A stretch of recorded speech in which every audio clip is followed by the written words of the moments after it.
रमणी 27। ब्रह्मा को दीनों ब्रह्मंडा सप्तदीप भूमि नौखंडा। सत्य सत्य कही विष्णु दृढ़ाई तीन लोक में राखिन जाई। लिंग रूप तब शंकर कीन्हा धरती खील रसातल दीन्हा। तब अष्टंगी रची कुमारी तीन लोक मोहा सब झारी। द्वितीया नाम पार्वती को भयो तप करते शंकर कह दयु। एक पुरुष एक है नारी ताते रची खानिभव चारी। सर्वन बर्मन देव दासा रज सत तम गुण धरती आकाशा। एक अंड ओंकार ते सब जग भया पसार। कहें कबीर सब नारी राम की अविचल पुरुष भृतार। सदगुरु कबीर बीच बीच में उपाख्यान देते हैं, कहानियां देते हैं, लोक मान्यता और लोक धारणा देते हैं, उसकी परीक्षा भी करते हैं। साहब कहते हैं कि आद्या अष्टांगी ने ब्रह्मा को पैदा किया तो उसको ब्रह्मांड उसने दिया। ये जो भूमंडल है ब्रह्मा के अधिकार में दिया। सप्तद्वीप भूमि नौखंडा, जो 7 द्वीप और 9 खंडों के संयुक्त है, उस धरती को ब्रह्मा को दिया। सत्य सत्य कही विष्णु दृढ़ाई तीन लोकमा राखिन जाई। उसने विष्णु को सत्य कहा, विष्णु का व्यवहार उसने सत्य पाया, इसलिए कहा विष्णु सत्यवादी हैं। यही दृढ़ाया कहा लोगों में कि विष्णु सत्यवादी है। तीन लोक में राखिन जाई। तीन लोक मतलब तीसरे लोग, ऊपर वाले लोग, स्वर्ग लोग में विष्णु को रखा और विष्णु को कहा कि स्वर्ग में तुम्हारा राज्य रहेगा। लिंग रूप तब शंकर कीन्हा धरती खील रसातल दीन्हा। कहा जाता है ब्रह्मा और विष्णु को अहंकार हुआ। ब्रह्मा को अहंकार हुआ कि हमारा राज पूरा भूमंडल है। विष्णु को अहंकार हुआ कि हमारा राज स्वर्ग में है। तो आद्या ने उनके अहंकार को मिटाने के लिए शंकर को प्रकट किया। वो लिंग रूप थे, स्तंभ रूप। और धरती खील नाम गढ़ करके रसातल दीना, रसातल तक स्वर्ग भूम और पाताल तक वो लिंग व्याप्त हो गया। उसका पता लगाने के लिए दोनों ने परिश्रम किया, ब्रह्मा विष्णु ने, लेकिन पता न पाया। तो उनका अहंकार चूर्ण हो गया। फिर तो अष्टांगी ने शंकर को पाताल लोक दिया कि तुम वहां रहो, वहां राज्य करो। तब अष्टांगी रची कुमारी तीन लोक मोहा सब झारी। तो अष्टांगी ने, आद्या माया ने 3 कुमारियों को रचा। सरस्वती, लक्ष्मी और सती। सरस्वती उसने ब्रह्मा को दिया और लक्ष्मी विष्णु को और सती शिव को। वह कुमारियां ऐसी थी कि 3 लोक के लोग मोहित हो गए उससे। अथवा सतरजतम इन 3 गुणों से संयुक्त ब्रह्मा विष्णु शंकर मोहित हो गए।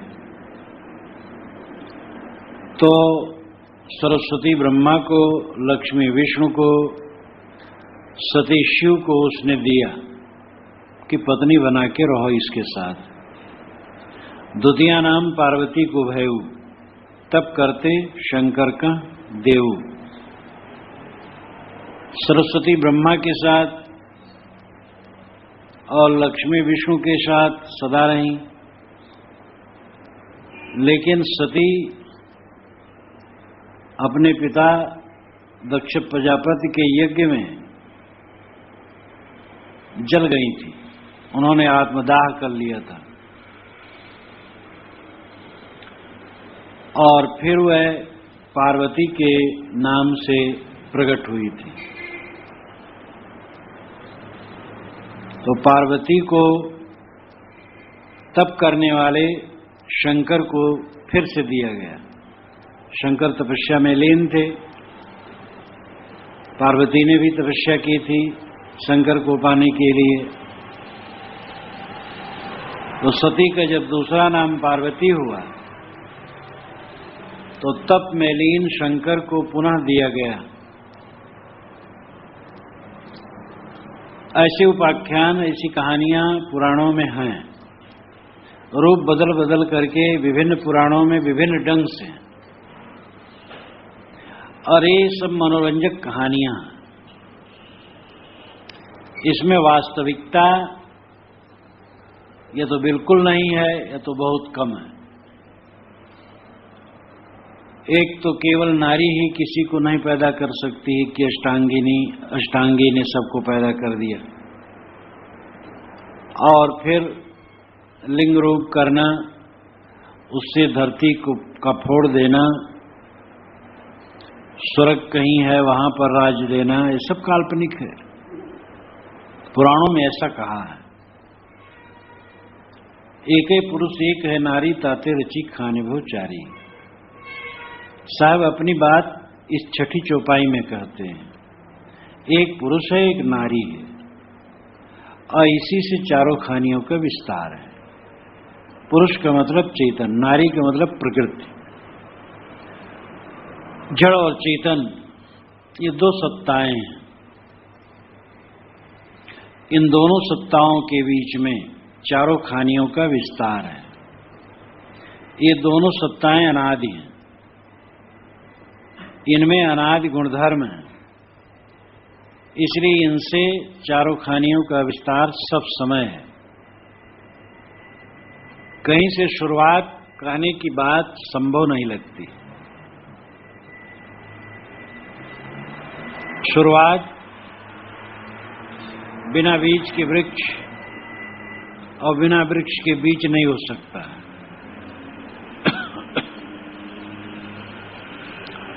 इसलिए कहीं से शुरुआत कहना कठिन काम है।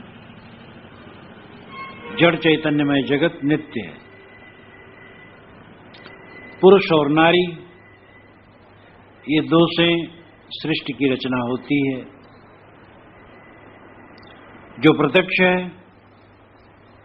सैद्धांतिक दृष्टि से पुरुष चेतन है, नारी प्रकृति है, जड़ है। सारा संसार जड़ चैतन्य का विकास है। सर्वन बर्मन देव उदासा रस सप्तम गुण धरती आकाशा। इस धरती आकाश के बीच में त्रिगुणी जीव है। रज सत तम, तीन गुण के संयुक्त सब जीव है। जीव का स्वरूप तीनों गुणों से रहित है। रज क्रिया है, सत ज्ञान है,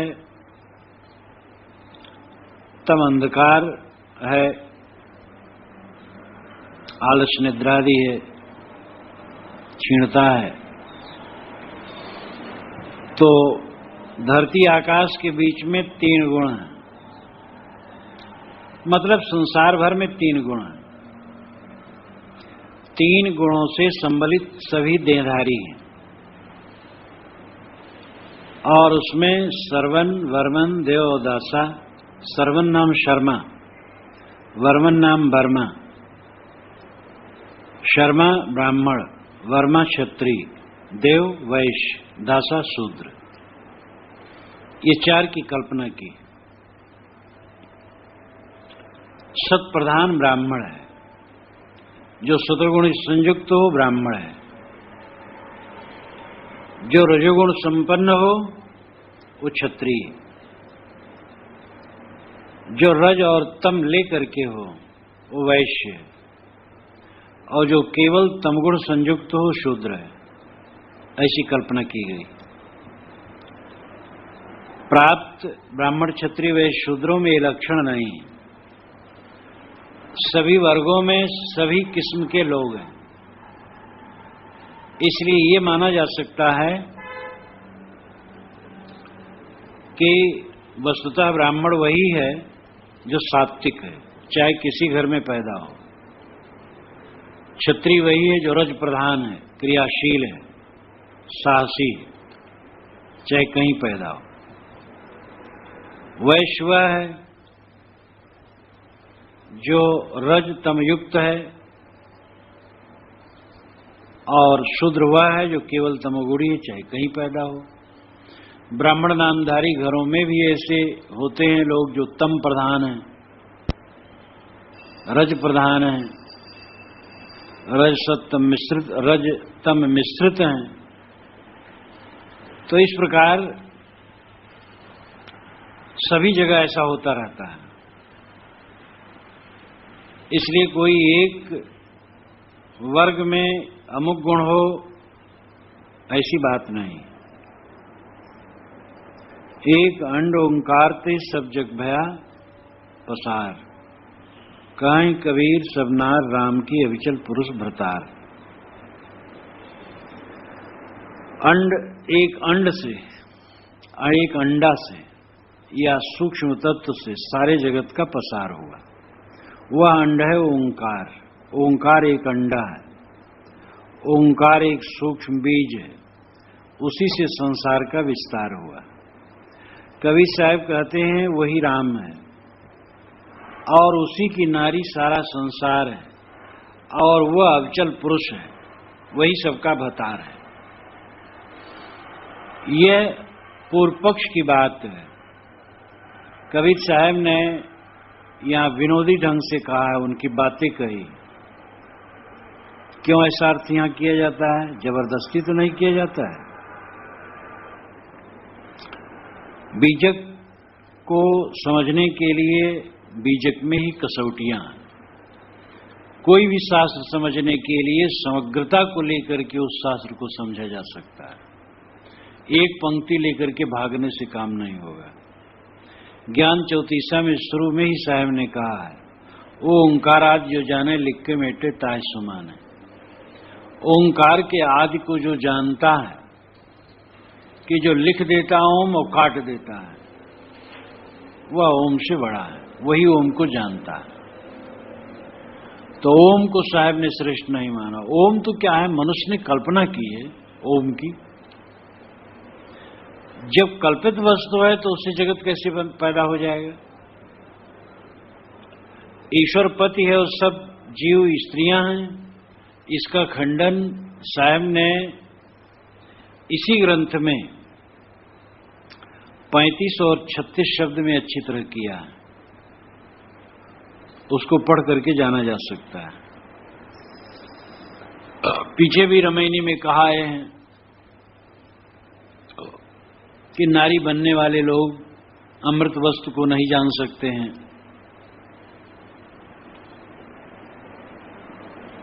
पीछे रामायणियों में देख आए हैं कि साहब ने सृष्टवादियों से प्रश्न किया है, तैया होते पौन नहीं पानी, तैया सृष्ट कौन उत्पानी। अगर पौन पानी पहले नहीं थे तो किसने बना दिया?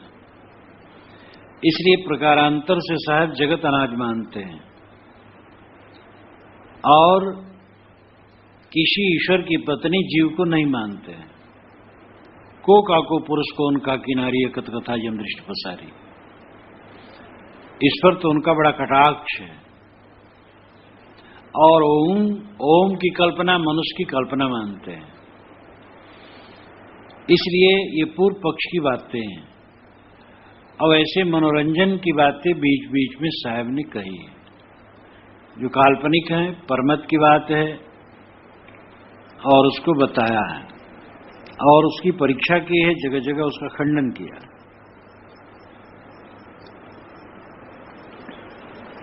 रामायणी 28 कर्म का वस्त्र है और उसको बीनने वाला जीव जुलाहा है। इसका वर्णन वे 4 चौपाइयों में 28वीं रामायणी में करते हैं। अस जुलाहा काहु मरम न जाना, जिन जगहानि पसारिन ताना। धरती आकाश दो गाड़ खदाया, चांद सूरज दो नरी बनाया। सहस्र तारले पूरिन पूरी, अजहु विनय कठिन है दूरी। कहें कबीर कर्म से जोरी, सूत कुसूत विनय भल कोरी। अस जुलाहा काहु मरम न पाया। ऐसा जुलाहा जो अनाज काल से कर्मों का वस्त्र बुन रहा है, अभी भी बुन रहा है और उसके बुनने की आदत मिट नहीं रही, बिनने की हविस, बिनने की तृष्णा मिट नहीं रही।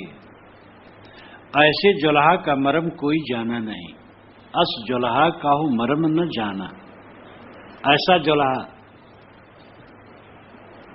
जो सब समय कर्मों का वस्त्र बुन रहा है, उसका मरम, उसका रहस्य, उसका भेद कोई नहीं जाना। कोई नहीं जाने मतलब बहुत लोग नहीं जाने,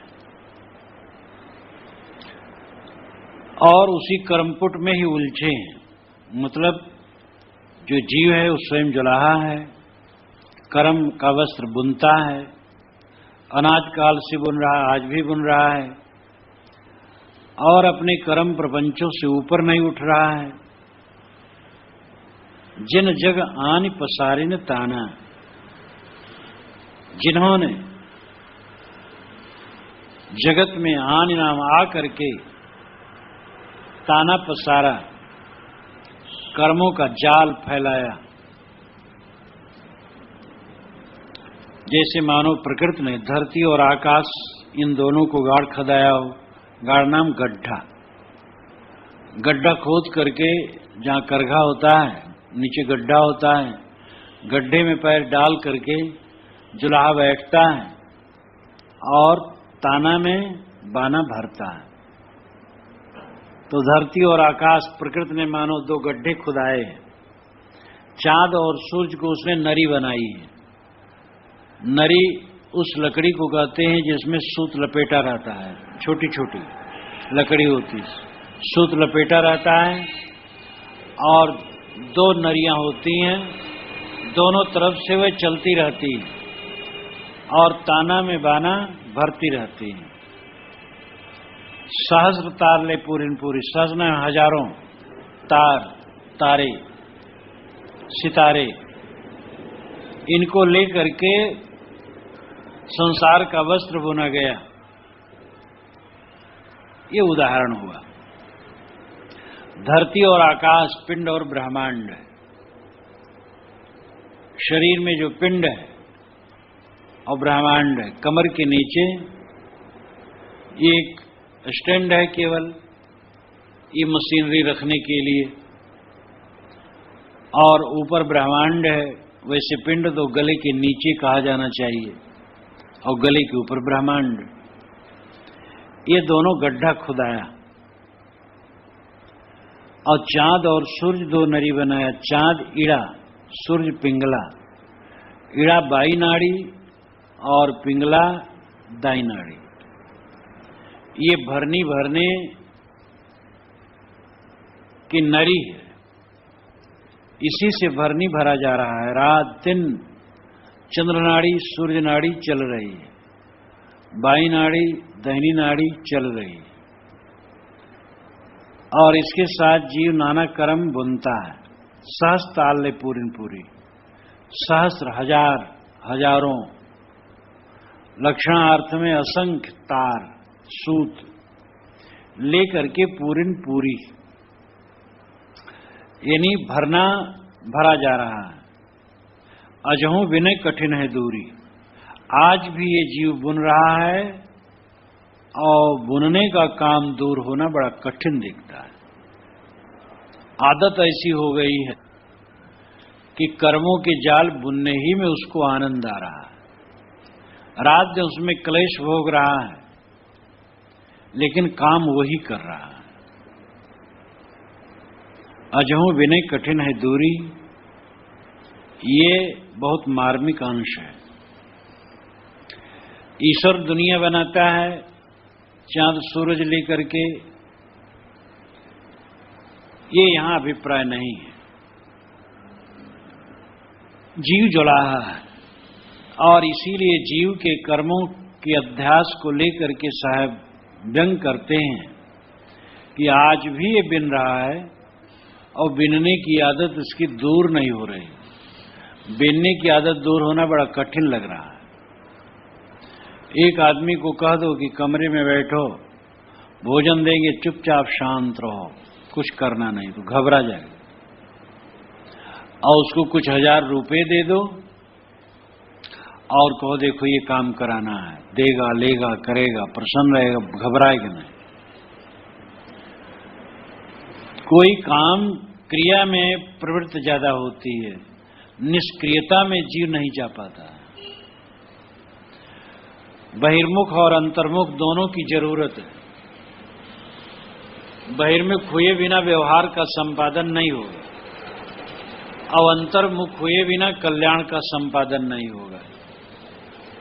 इसलिए बहिर्मुखता की आवश्यकता है, किंतु हर समय बहिर्मुख बने रहना ये ठीक नहीं है। अंतर्मुख भी होना चाहिए।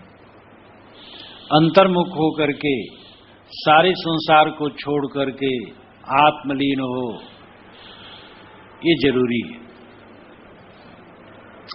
लेकिन जो कर्मों का अध्यास है जीव को बैठने नहीं देता, जो विषय आसक्ति है उसे बैठने नहीं देती।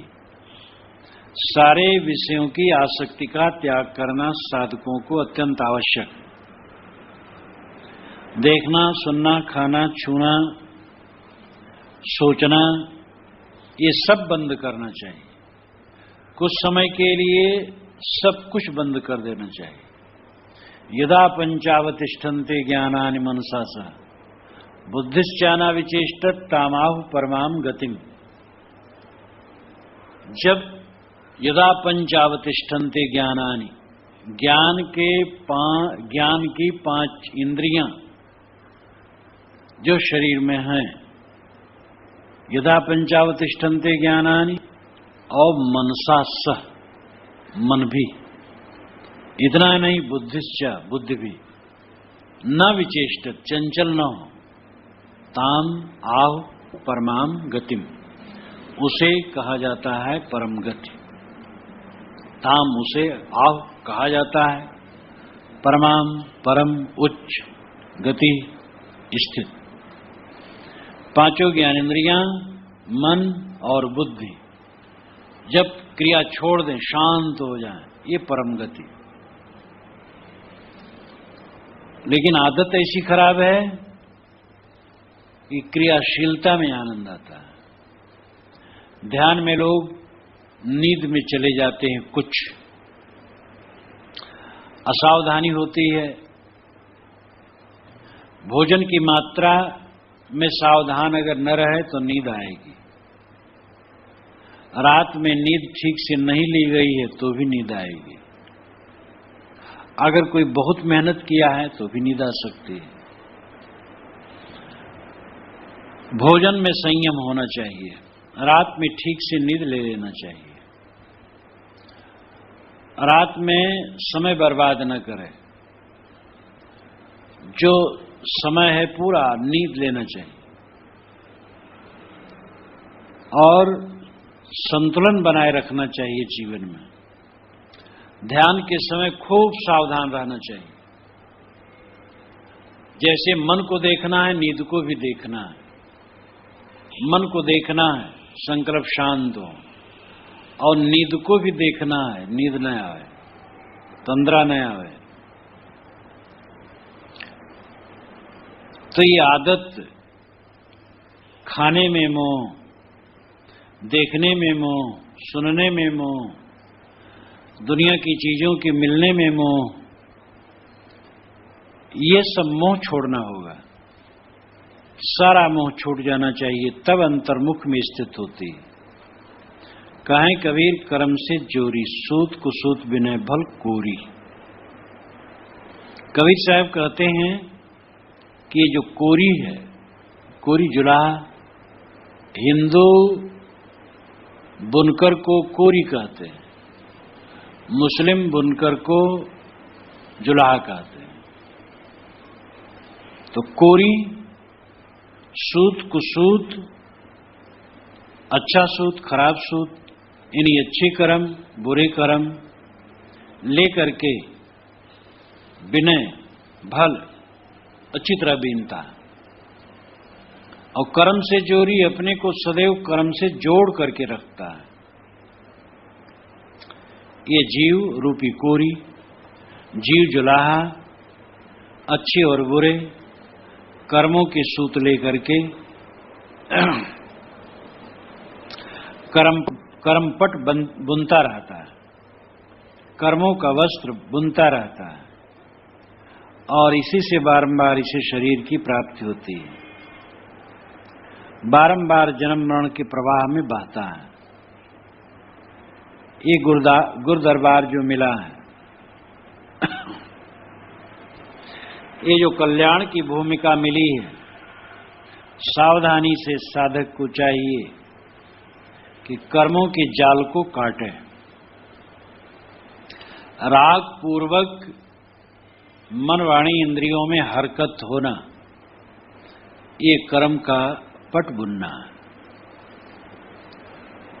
खाना पीना सहज क्रिया करना अनासक्त होकर के कर्म नहीं है, ये शारीरिक क्रिया है। अनासक्त होकर के जीवन निर्वाह तो लेना होगा, और जीवन में कर्म भी जरूरी है। जहां निर्माण है वहीं जीवन है। निर्माण रुका, जीवन रुका। निर्माण का मतलब रचना, गतिशीलता। चरण वै मधुविंदत चरण स्वाद उदुम्बरम सूर्यस्य पश्य श्रेमाणम यो न तंद्रते चरण चरैवेत। ऐतरेय ब्राह्मण में इंद्र ने रोहित कुमार को 5 गाथाएं 5 वर्षों में सुनाई थी, और ये गाथा उसमें सर्वाधिक महत्वपूर्ण है। चरण वै मधुविंदत, जो चलता है, गति करता है, श्रमशील है, वो मधु प्राप्त करता है। चरण स्वाद उदुम्बरम, जो गतिशील है, श्रमशील है, वो मीठा उदुम्बर का फल प्राप्त करता है। सूर्य से पश्य श्रेमाणम, सूर्य के श्रेमाण को पश्य देखो, सूर्य की महत्ता को देखो। यो न तंद्रेते, जो कभी तंद्रा नहीं लेता है, सब समय दहकता रहता है। इसलिए चरण चरैवे, चलते रहो, गतिशील रहो। तो श्रम जिसके जीवन में है, गतिशीलता है, निर्माण है, उसी का जीवन है। जहां निर्माण रुका वहां जीवन रुका, गतिशीलता रुकी, जीवन रुका और बर्बाद हुआ। साधुओं में भी जहां श्रम नहीं है, सेवा नहीं है, वो सड़ जाता है। अनेक साधुओं के आश्रम को मैंने देखा है तीर्थों में, जहां की दशा अत्यंत दयनीय है। धन है, नौकर काम करते, झाड़ू बुहारू तक नौकर करते, बर्तन नौकर मांजते, भोजन नौकर पकाते, साधु कुछ नहीं करते। बिस्तर लगा है कमरे कमरे में, सारी चीजें हैं, दूध दही घी मेवे बंटते रहते हैं, हलवा पूड़ी पकवान भंडारा चलता रहता है, काम कुछ नहीं है, और भोजन रोज रजोगुणी। वहां के साधुओं की दशा बड़ी दयनीय हो जाती है, स्वास्थ्य खराब, मन खराब। गृहस्थ अगर वहां आवे तो उनके लिए कुछ प्रेरणा की चीज ही नहीं मिलती, और उल्टा, क्योंकि गृहस्थ तो हैं तो रोज कहां पकवान खाते हैं, और बैठे नहीं रहते, काम करते हैं। धनी धनी लोग भी काम करते हैं। तो ऐसी दुर्दशा हो जाती है उन साधुओं की कि वो किसी लायक नहीं रह जाते। इसलिए साधुओं को चाहिए श्रमशीलता, अपने हाथ से काम करने की जो आदत है बहुत बढ़िया। कई ऐसे मठाधीश समय से आ जाते हैं या साधु, यहां देखते हैं सब काम अपने हाथ, उनको अचरज भी होता और प्रसन्नता भी होती है। एक नवयुवक आया था पश्चिमी भारत का, तो जो यहां देखा सब कि साधु सब पोछा लगा रहे हैं, बर्तन मांज रहे हैं, सब काम कर रहे हैं, उसको प्रसन्नता हुई। कहा महाराज जहां मैं रहता हूं साधु कुछ नहीं करते और यहां इतनी वहां स्वच्छता भी नहीं, भोजन में भी स्वच्छता नहीं है और साधुओं में स्वच्छता तो है ही नहीं। तो निकम्मापन विनाश का साधन है।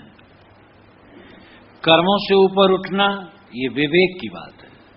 कर्मों से ऊपर उठने का अर्थ है कि जो शारीरिक क्रियाएं हैं, जीवन निर्वाह की क्रियाएं अनासक्त होकर के करें, और जो व्यवहार है वो व्यवहार विवेक पूर्वक करें।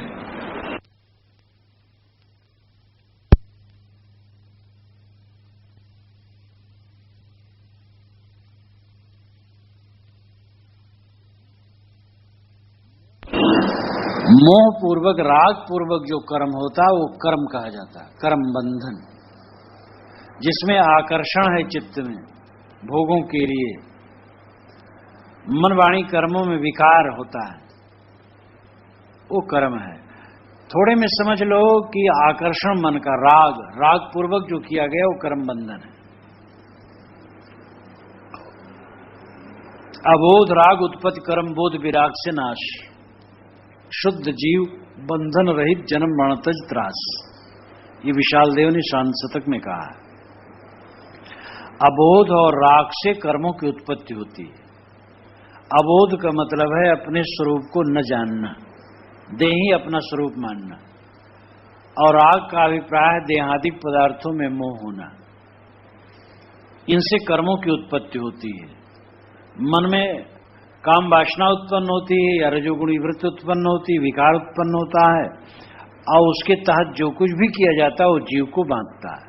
और बोध विराग से नाश, स्वरूप का बोध, मैं शुद्ध चैतन्य हूं, शरीर जड़ है और मैं अत्यंत सूक्ष्म ज्ञान स्वरूप हूं। अंतिम बेलायाम एतत्रयम् प्रतिपद्येत अच्युतमस् अच्युतमस् प्राण संस्तमस्, घोरांगरस ने श्री कृष्ण को छांदोग उपनिषद में समझाते हुए कहा था, अंतिम वेला के लिए मैं 3 उपदेश तुम्हें करता हूं, इसका अभ्यास करना। मैं अविनाशी हूं, अच्युतम अक्षय अविनाशी, अच्युतम जो पतित न हो, एक रस, प्राण संस्तमस प्राण से भी सूक्ष्म। सोचो, बैठो या लेटे सोचो, ये देह भारी भारी हाड़ चाम का ढांचा, ये तो जड़ की चीज है। मैं अत्यंत सूक्ष्म ज्ञान मात्र शुद्ध चैतन्य हूं। उस भावाकार वृत्ति में ठहरो। तो बोध अपने स्वरूप भाव में ठहरना, और विराग देह से लेके संसार तक से वैराग्य भाव, ये सब मेरा नहीं है। तब कर्मों का नाश होता है। अबोध राग उत्पत्ति कर्म बोध विराग से नाश, शुद्ध जीव बंधन रहित जन्म मरण तज त्रास। तो साहब कहते हैं कि कर्मों से अपने आप को जीव जोड़ करके सूत कुसूत, अच्छे सूत खराब सूत, अच्छे कर्म खराब कर्म, शुभाशुभ कर्मों को लेकर के जीव जुलाहा कर्म का पट बुनता है।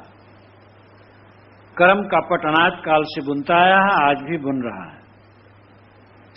तो क्या कटेगा नहीं? साहब कहते हैं कठिन है बिनना, छोड़ना कठिन है, अजहू बिने कठिन है दूरी। साहब ने जिस संदर्भ में कहा ठीक कहा, रागी जीव के लिए कहा है, लेकिन उन्होंने कहा तौलों तारा जगमगे जौलो उगे न सूर, तौलों जीव कर्म बस डोले जौलो ज्ञान न पूर। जब तक ज्ञान पूरा नहीं होता है तब तक ये डोलता है, पूरा ज्ञान उदय होने पर डोलना बंद हो जाए। पूरा ज्ञान उदय होने का मतलब है अनासक्त हो जाना। और बुद्धि से तो थोड़े जान लिया जाता है, मैं अविनाशी हूं, शरीर जड़ है। मेरा कुछ नहीं, काम भर का हो गया। लेकिन अभ्यास करते करते इस दशा में ठहर जाए, हर समय दिव्य स्थिति हो जाए, अनासक्ति भाव निरंतर, तब पूरा ज्ञान उदय समझो, तब कर्म क्षीण होते हैं। रजोगुण से उठकर स्वरूप ज्ञान में स्थित हो। रामायणी 29। बज्जहु ते तृण खिनमें होई, तृणते वज्र करे पुन सोई। निजरू नीरू जान परिहरिया, कर्म का बांधा लालच करिया। करम धर्म मत बुध परिहरिया, झूठा नाम सांचले धरिया। रजगत त्रिविध कीन प्रकाशा, करम धर्म बुध केर विनाशा। रवि के उदय तारा बहु छीना, चर बिहर दोनों में लीना। विष के खाए विष नहीं जावे, गारुण सोजो मरत जियावे। अलख जो लागी पलक में, पलकई में डस जाए। विषहर मंत्र न माने, तो गारुण काह कराए। वज्रहु ते तृण खिन में हुई। खिन कहते क्षण को, क्षण का अपभ्रंश खिन। ये मन ऐसा है कि वज्र को क्षण में ये तृण बना देता है और तृण को वज्र बना देता है। करे पुन सोई, ये मन ही ऐसा है कि कोई भयंकर समस्या मनुष्य के मन में लग रही है और विचार करते करते थोड़े समय में बड़ा मन हल्का हो जाता है। अरे कोई खास बात नहीं, तो वज्र के समान समस्या तृण के समान दिखाई देने लगती है। लेकिन सोई वही मन, तृणते वज्र करे पुनि, फिर वो तृण को वज्र बना देता है। जरा सी बात को लेकर के आदमी उलझ जाता है। एक देवी ने अपने पति को चिट्ठी लिख करके मेज पर रख दिया कि मेरा जीवन बेकार है, तुम सिनेमा गए, मुझे ले करके नहीं गए और मैं सदा के लिए नैहर जा रही हूं। भयंकर दुखी। अब क्या है, ये तृण को वज्र बना देना है। तो ये मन की ऐसी लीला है, मन की ऐसी कल्पना है कि कभी कभी तो ये भयंकर समस्या को हल्का फुल्का कर लेते रहे, कुछ नहीं रखा है।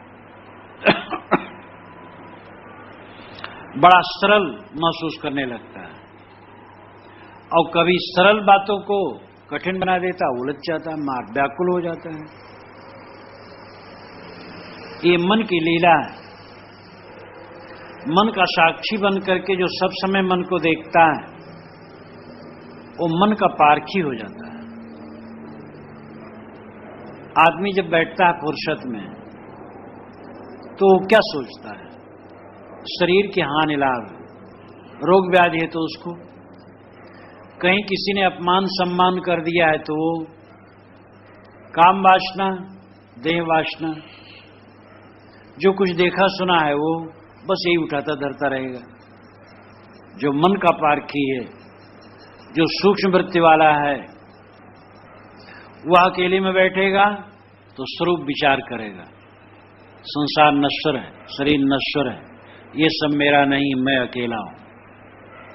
और सोचते सोचते ऐसी स्थिति में जाएगा कि ये सब के बीते हजारों हजारों वर्ष बीत गए, मैं अकेला शुद्ध शांत स्वरूप हूं।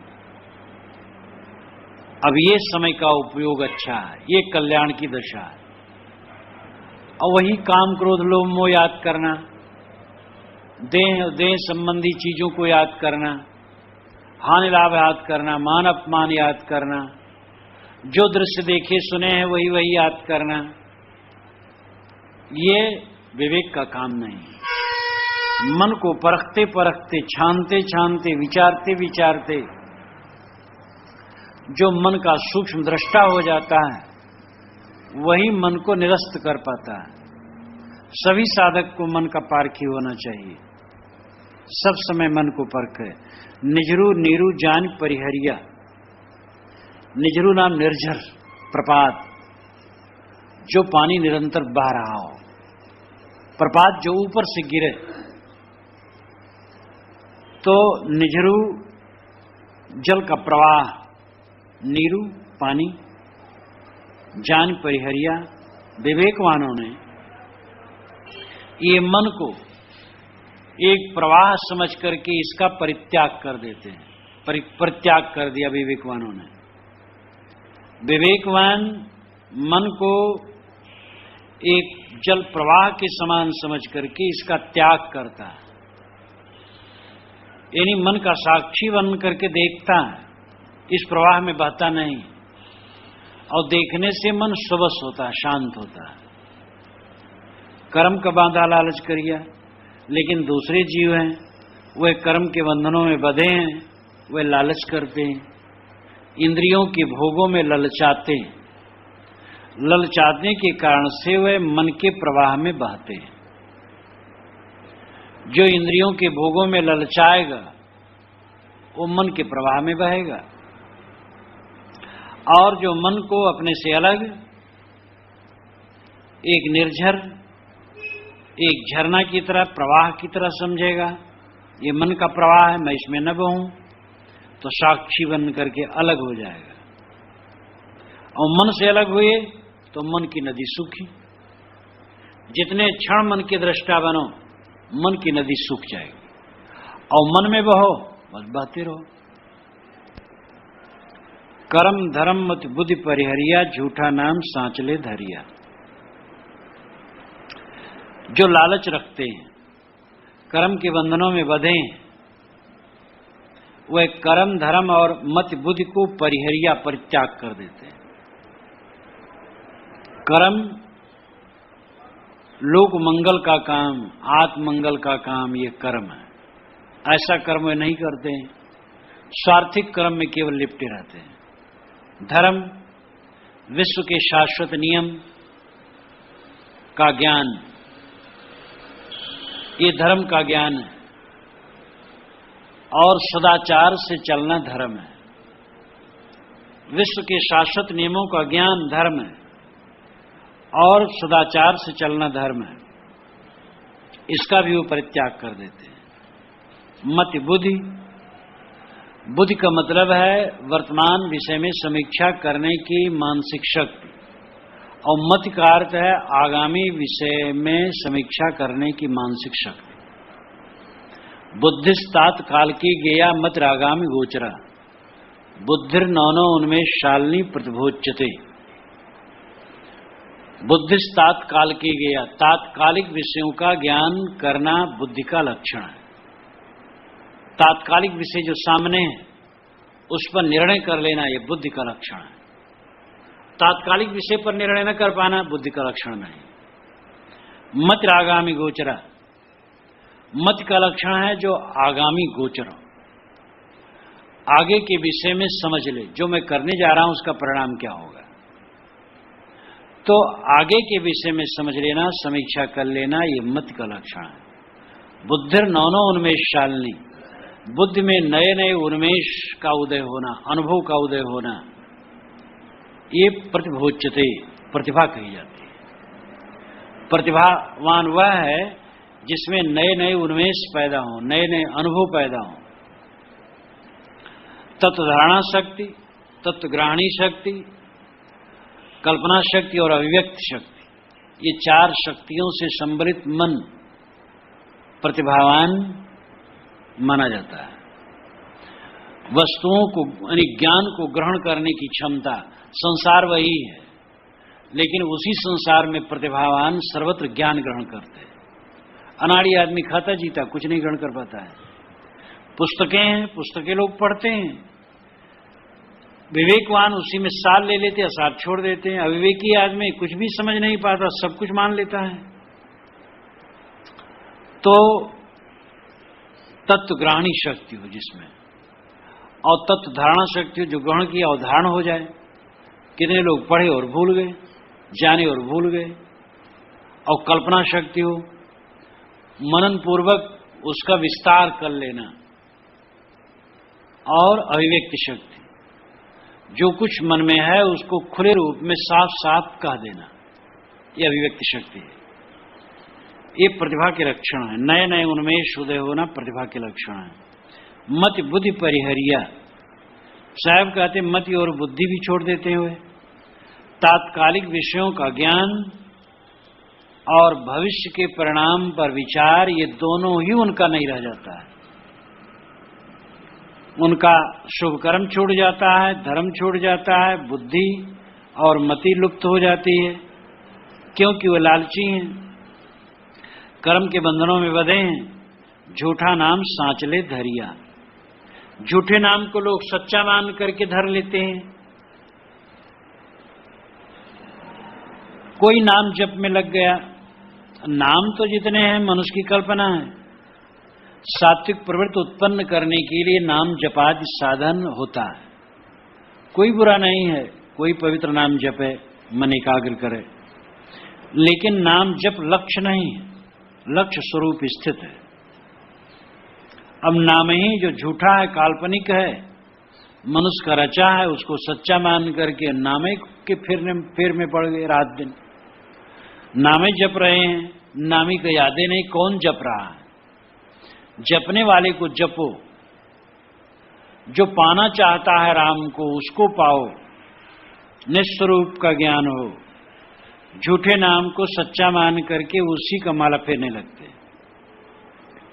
इन्हें जितने नाम रूप हैं सब काल्पनिक हैं, अथवा नाम संज्ञाएं जितनी हैं, जितनी कल्पनाएं सब झूठी हैं। जहां तक भाव उठता है मन में, सब क्या है? सबका संबंध स्वप्नवत है, मिथ्या है। उसको सत्य मान करके उसी का अनुराग,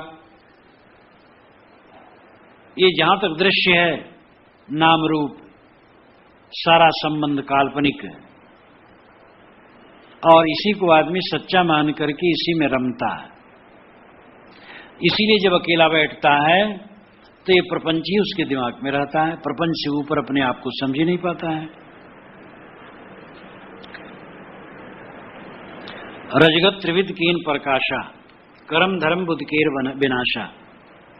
रजगत त्रिविध प्रकाश हुआ ऐसे लोगों के हृदय में, जो ऐसे लोग होते हैं जो कर्म के बंधन में हैं, लालची हैं, भोगों में लोलुप हैं। उनकी कर्म धर्म मत बुद्धि तो नष्ट हुई, झूठी बात दुनिया के राग रंग में उलझे हैं। रजगत त्रिविध कीन प्रकाशा, उनकी रजोगुण त्रिविध गति करता है और उसी में प्रकाशित होता है। रज क्रियाशीलता, रज रजोगुण सांसारिकता की चाह। त्रिविधि गति कहते हैं गमन को, क्रिया को, गति कहते हैं ज्ञान को, गति कहते हैं प्राप्ति को, गति कहते हैं मोक्ष को। गति के कई अर्थ होते हैं। रजगति, उनकी गति रज की होती है, उनकी क्रिया रज की होती है, उनको प्राप्ति रज की होती है, उनकी दशा रज की होती है, इन्हें वो चंचल होते हैं। और त्रिविध प्रकाश होता, त्रिविध नाम तीव्र, तीव्रतर, तीव्रतम, धीरे धीरे धीरे धीरे वो उसी में बढ़ता चला जाता है। काम वासना में उलझते उलझते आदमी अत्यंत कामी हो जाता है। मुकदमेबाज, मुकदमा लड़ते लड़ते ऐसी आदत हो जाती है कि बिना मुकदमा उसे रह ही नहीं जाता। अपना मुकदमा न हो तो दूसरे का मुकदमा ले लेता है, किसी का मुकदमा ना हो तो कचहरी में ऐसे घूमता रहता है। वकीलों से कुछ बात किया, कहीं जज की बात सुनी, वकीलों की बहस सुनी, उसी में उसको थोड़ा आनंद आ जाता है। जैसे वो कहा उदाहरण है कि एक बनिया था, तो मिट्टी के 3-4 ढेले बड़े बड़े चद्दर में लपेट करके पीठ पर लाद लिया। तो एक सज्जन ने कहा, ये साहब क्यों कर रहे हैं? कि भैया पीठ पर बोक्चा लाद करके, बोझा लाद करके मैं गांव गांव फेरी करता हूं, बेचता हूं। अब गया था समधियाने लाऊं तो शरीर हल्का हल्का लगता, मालूम उड़ जाएगा। तो जरा पीठ पर लाद लिया तो वजन हो गया, तो आराम लगता है चलने में थोड़ा। अब घर ले जाऊंगा, मिट्टी छोड़ दूंगा, कोई काम में आएगी।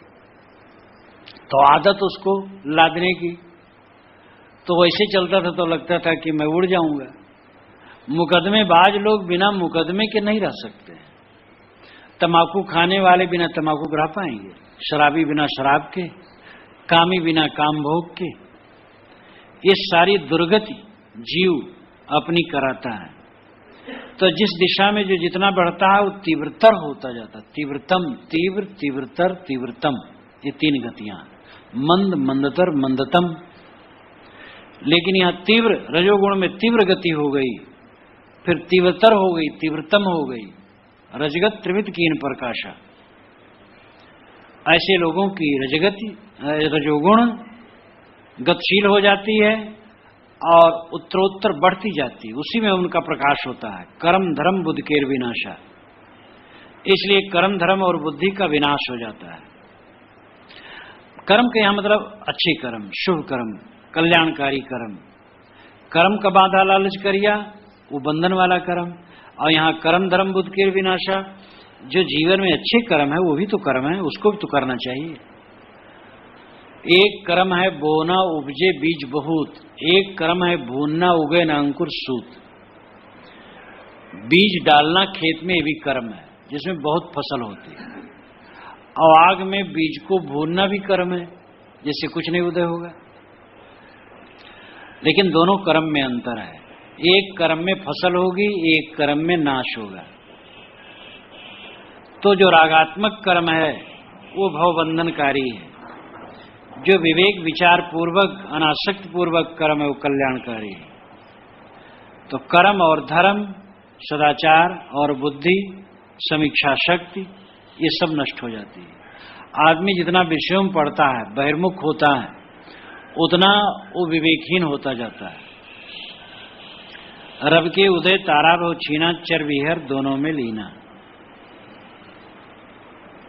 तारे आकाश में उगते हैं तो उनके प्रकाश चर बीहर में लीन रहते हैं। चर बीहर, चर नाम गतिशील, बीहर नाम बीहड़। बीहर यानी जड़, जड़ और चेतन सब में तारों के प्रकाश लीन होते हैं। रात में देखो, समस्त चल अचल में, चराचर जगत में तारों का प्रकाश व्याप्त है। भादों में जब घनाकार बादल होता है, रात में कुछ नहीं दिखाई देता, क्योंकि तारों का प्रकाश धरती पर नहीं आता है। चंदा ना हो, तारे के प्रकाश भी पृथ्वी पर प्रकाश डालते हैं। तो तारे के प्रकाश चर विहर दोनों में लीन है, यानी चर अचर, जड़ चैतन्य सब में। मतलब है कि प्राणी है, पेड़ पहाड़ है, घर मकान है, सबको तारे प्रकाशित करते हैं। लेकिन रवि के उदय ताराभव छीना, जब सूरज उदय हो जाता है तब तारों के प्रकाश क्षीण हो जाते हैं। रजोगुण तारे के समान है। रजोगुण चमकता है चराचर में, जगत में। लेकिन जब ज्ञानोदय होता है तो रजोगुण शांत हो जाता है। रजोगुण क्रियाशीलता है और रजोगुण का अपना प्रकार, रजोगुण की उपयोगिता है। रजोगुण निंदनीय नहीं है। अविवेक पूर्वक रजोगुण में लगना निंदनीय है। क्रिया मात्र रजोगुण है, विवेक पूर्वक किया जाए तो रजोगुण वो कल्याणकारी हो जाए। तो जो रजोगुण है, बढ़ा हुआ रजोगुण, रजगत त्रिविध कीन प्रकाशा, जो एकदम तीव्र, तीव्रतर, तीव्रतम रजोगुण हो गया और जीव एकदम बहिर्मुख हो गया और बाहरी चक्कर मकर का ज्ञान बढ़ गया। बाह्य ज्ञान रजोगुण का ज्ञान है। अब ज्ञान विज्ञान जो चारों तरफ है, गाड़ी मोटर रेल और तमाम सब विकास है, ये रजोगुण की ही तो क्रिया है, उसी का विस्तार है। लेकिन जब ज्ञानोदय होगा, आत्मज्ञानोदय होगा, तब ये रजोगुण का जो ज्ञान है ये क्षीण हो जाएगा, तुच्छ लगेगा। सारा ज्ञान विज्ञान फीका लगेगा स्वरूप ज्ञान के आगे। यद्यपि उसका अपना उपयोग है, लेकिन स्वरूप ज्ञान के आगे सब ज्ञान फीका। चाहे जितना भौतिक ज्ञान विज्ञान में हम बढ़ जाएं, चाहे जितने मशीनें बना लें और जितना जो कर लें, आत्मा को संतोष होने वाला नहीं। वो तो अंतर्मुख होने से, स्वरूप स्थित होने ही से होगा। तो रवि के उदय, सूर्य ज्ञान रूपी सूर्य के उदय होने से, जब ज्ञानोदय हुआ, ज्ञानोदय रूपी सूर्य प्रकाशित हुआ, तब ये रजोगुण के तारे क्षीण हो, उनके प्रकाश क्षीण हो जाए। विष के खाए विष नहीं जावे, गारण सोजो मरत जियावे। साहब कहते विष के खाने से विष नहीं जाता है। अब विषय वासना पहले से तुम्हारे मन में है, फिर विषय वासना की बात सोचते हो, कैसे शांति पाओगे? विषय वासना को चित्त से दूर कर दो। तुम मन ढील करते हो तो विषय वासना के संकल्प उठते हैं। मन ढील न करो, कसा रखो मन, विषय वासना के संकल्प ही नहीं होगे। विष के खाने से विष दूर नहीं होगा। भोगों से कभी भी भोगों की तृप्ति न होगी। भोगों से इच्छा की तृप्ति न होगी। भोगों के त्याग से इच्छा की तृप्ति होगी। गारुण सो जो मरत जियावे। गारुण वह है जो मरते को जिला दे। गारुण कहते हैं सांप का जहर दूर करने वाली औषध, अथवा यहां अभिप्राय है सदगुरु या उसका सत्योपदेश, ये गारुण है। गारुणी आता है और सांप काट रखा है जहां, वहां दवाई देता है, पिला देता है, अच्छा कर लेता है, वो गारुणी है। सब जीव विषय सर्व से काटे गए और सब पीड़ित हैं। गारुणी सदगुरु है। वह अमृत बोध देता है और विषय का विष उतर जाता है। गारुण सोजो मरत जियावे। अलग जो लागी पलक में, पलक ही में डस जाए। अलग जो लागी पलक में, पलक में जीव की अलख लगा है। अलग जो न देखने में आए वो पलक में लगा है। मतलब मनुष्य तो देख रहा है शून्य में, कहीं करता धरता में बाहर कोई मिलेगा। साहब कहते पलक ही में डस जाए, उस पलक में ही तुम डसे जा रहे हो। अपने स्वरूप को छोड़कर बाहर खोज रहे हो, जो तुम अलख अदेख बेचून बेनमून निराकार निरीह बाहर, वही तुम्हारा पतन है। अलग जो लागी पलक में, पलक ही में डस जाए। जो अलख में तुम पलक लगाए हो, अलख में ध्यान लगाए हो, कहीं बाहर परमात्मा खोज रहे हो, उसी क्षण में तुम डसे जा रहे हो। विषहर मंत्र न माने तो गारुण काह कराए।